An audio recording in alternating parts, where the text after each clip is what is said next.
ان میں سے نمبر 1 ایران ہے۔ اگر ہم چلتے ہیں عرب سے مشرق کی طرف تو ایران ایک اعتبار سے یہ بازی لے گیا ہے پورے عالم اسلام پر۔ ان کے مذہبی عقائد، ان کی فقہ سے ہمیں جو اختلاف ہے وہ ہے اپنی جگہ پر ہے۔ آپ کو معلوم ہے میرے بارے میں کسی کو اشتباہ نہیں ہو سکتا اس اعتبار سے۔ میری جس درجے دشمنی رکھی گئی ہے، جس طرح میرے سر کا جو ہے مطالبہ ہوتا تھا، 2 ہی آدمی تھے پاکستان میں کہ جن کے سر مانگے گئے، ایک کراچی کے وہ شاہ بلیغ الدین صاحب اور ایک نے۔ تو اس حوالے سے وہ اپنی جگہ پر اختلاف ہے، لیکن اس حقیقت کا اعتراف کیے بغیر نہیں رہا جا سکتا پورے عالم اسلام میں یہ واحد مسلمان ملک ہے جس نے بہرحال اپنی شریعت، اپنے عقائد کے مطابق ایک مذہبی انقلاب برپا کیا ہے۔ اور پورے عالم اسلام میں مذہبی سطح پر حکومت کی سطح پر فنڈامنٹلسٹ صرف ایک ملک ہے، یا دوسرا جو ہے تھوڑا سا وہ ہے سوڈان، لیکن اس کی اہمیت اس لیے نہیں کہ وہ کسی عوامی انقلاب سے نہیں بنا، بلکہ وہ تو ایک فوجی انقلاب سے شکل بنی ہے جو بھی بنی ہے۔ اللہ کرے اس میں استقامت ہو، اس سے یقینی کوئی نتیجہ برآمد ہو جائے۔ خبریں بھی اچھی آ رہی ہیں، لیکن میں تو دنیا کا جو پرسپیکٹو ہے اس کے حوالے سے عرض کر رہا ہوں کہ اس پہلو سے ایران ان کا ٹارگٹ ہے، ٹارگٹ نمبر 1 ایک خاص اعتبار سے۔ ٹارگٹ نمبر 1 ایک دوسرے اعتبار سے ہم ہیں، وہ میں بعد میں عرض کروں گا۔ چونکہ حکومت کی سطح پر فنڈامنٹلزم ہے اور وہ آیا ہے ایک عوامی انقلاب کے نتیجے میں، پھر ان کے پاس تیل کی دولت ہے، اس کے خلاف اکنامک سینکشنز بھی ہو جائیں تو اگر لیبیا کھڑا ہو سکتا ہے تو بہرحال وہ بھی کھڑا ہو سکتا ہے۔ اور نقشہ وہ دنیا کو دکھا چکا ہے کہ لڑا دے ممولے کو شہباز، یہ نقشہ بھی اس نے دکھا دیا۔ یہ ہے ایران کا معاملہ۔ نمبر 2 پاکستان۔ پاکستان 400 برس کی تجدیدی مساعی کا امین ہے، امانت دار ہے۔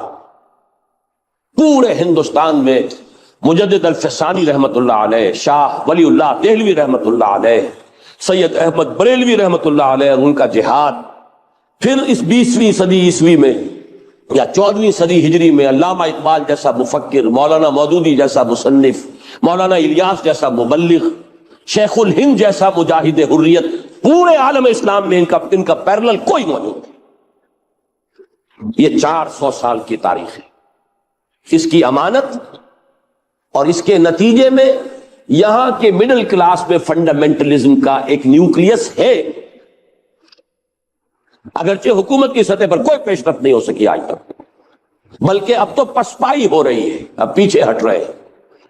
وہ ہمارے ان سیاسی جو بھی زعماء ہیں، جو جماعتیں ہیں، ان کی غلطی اور الیکشن ہی کو واحد میدان بنا کر اس کے اندر اپنا سارا وقت و توانائی اور قوتیں ضائع کر دینا، یہ ہے در حقیقت جس کا کہ یہ صدا مل رہی ہے کہ اس اعتبار سے تو پسپائی کی طرف ہے معاملہ، کسی پیش رفت کی طرف نہیں ہے۔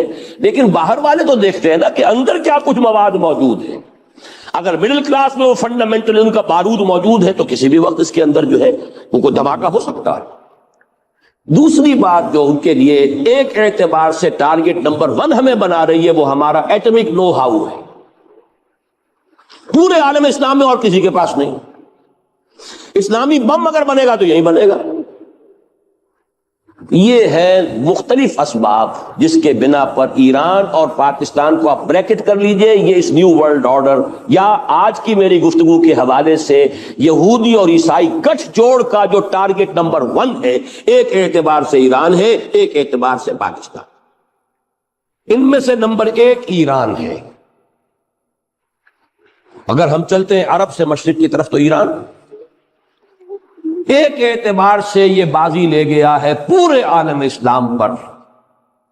ان کے مذہبی عقائد، ان کی فقہ سے ہمیں جو اختلاف ہے وہ ہے اپنی جگہ پر ہے۔ آپ کو معلوم ہے میرے بارے میں کسی کو اشتباہ نہیں ہو سکتا اس اعتبار سے۔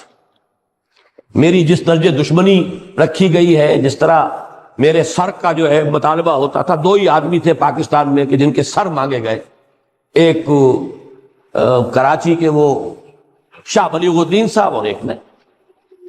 تو اس حوالے سے وہ اپنی جگہ پر اختلاف ہے، لیکن اس حقیقت کا اعتراف کیے بغیر نہیں رہا جا سکتا پورے عالم اسلام میں یہ واحد مسلمان ملک ہے جس نے بہرحال اپنی شریعت، اپنے عقائد کے مطابق ایک مذہبی انقلاب برپا کیا ہے۔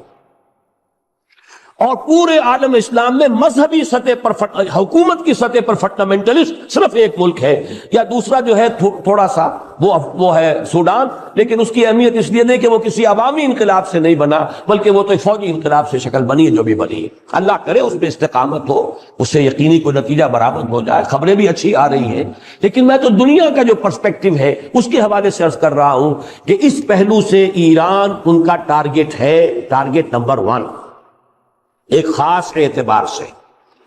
ٹارگٹ نمبر 1 ایک دوسرے اعتبار سے ہم ہیں، وہ میں بعد میں عرض کروں گا۔ چونکہ حکومت کی سطح پر فنڈامنٹلزم ہے اور وہ آیا ہے ایک عوامی انقلاب کے نتیجے میں، پھر ان کے پاس تیل کی دولت ہے، اس کے خلاف اکنامک سینکشنز بھی ہو جائیں تو اگر لیبیا کھڑا ہو سکتا ہے تو بہرحال وہ بھی کھڑا ہو سکتا ہے، اور نقشہ وہ دنیا کو دکھا چکا ہے کہ لڑا دے ممولے کو شہباز، یہ نقشہ بھی اس نے دکھا دیا۔ یہ ہے ایران کا معاملہ۔ نمبر 2 پاکستان۔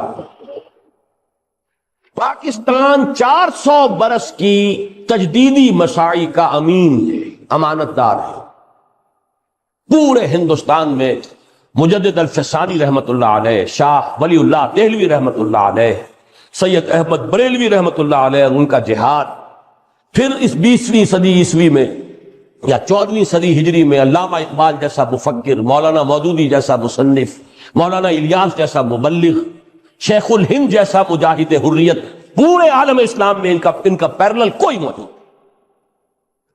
یہ 400 سال کی تاریخ ہے، اس کی امانت، اور اس کے نتیجے میں یہاں کے مڈل کلاس میں فنڈامنٹلزم کا ایک نیوکلیس ہے، اگرچہ حکومت کی سطح پر کوئی پیش رفت نہیں ہو سکی آج تک، بلکہ اب تو پسپائی ہو رہی ہے، اب پیچھے ہٹ رہے ہیں۔ وہ ہمارے ان سیاسی جو بھی زعماء ہیں، جو جماعتیں ہیں، ان کی غلطی اور الیکشن ہی کو واحد میدان بنا کر اس کے اندر اپنا سارا وقت اور توانائیاں اور قوتیں ضائع کر دینا، یہ ہے در حقیقت جس کا کہ یہ صدا مل رہی ہے کہ اس اعتبار سے تو پسپائی کی طرف ہے معاملہ، کسی پیش رفت کی طرف نہیں ہے۔ لیکن باہر والے تو دیکھتے ہیں نا کہ اندر کیا کچھ مواد موجود ہے۔ اگر مڈل کلاس میں وہ فنڈامنٹلزم کا بارود موجود ہے تو کسی بھی وقت اس کے اندر جو ہے وہ کوئی دھماکہ ہو سکتا ہے۔ دوسری بات جو ان کے لیے ایک اعتبار سے ٹارگٹ نمبر 1 ہمیں بنا رہی ہے، وہ ہمارا ایٹمک نو ہاؤ ہے۔ پورے عالم اسلام میں اور کسی کے پاس نہیں۔ اسلامی بم اگر بنے گا تو یہی بنے گا۔ یہ ہے مختلف اسباب جس کے بنا پر ایران اور پاکستان کو آپ بریکٹ کر لیجئے، یہ اس نیو ورلڈ آرڈر یا آج کی میری گفتگو کے حوالے سے یہودی اور عیسائی گٹھ جوڑ کا جو ٹارگٹ نمبر 1 ہے، ایک اعتبار سے ایران ہے، ایک اعتبار سے پاکستان۔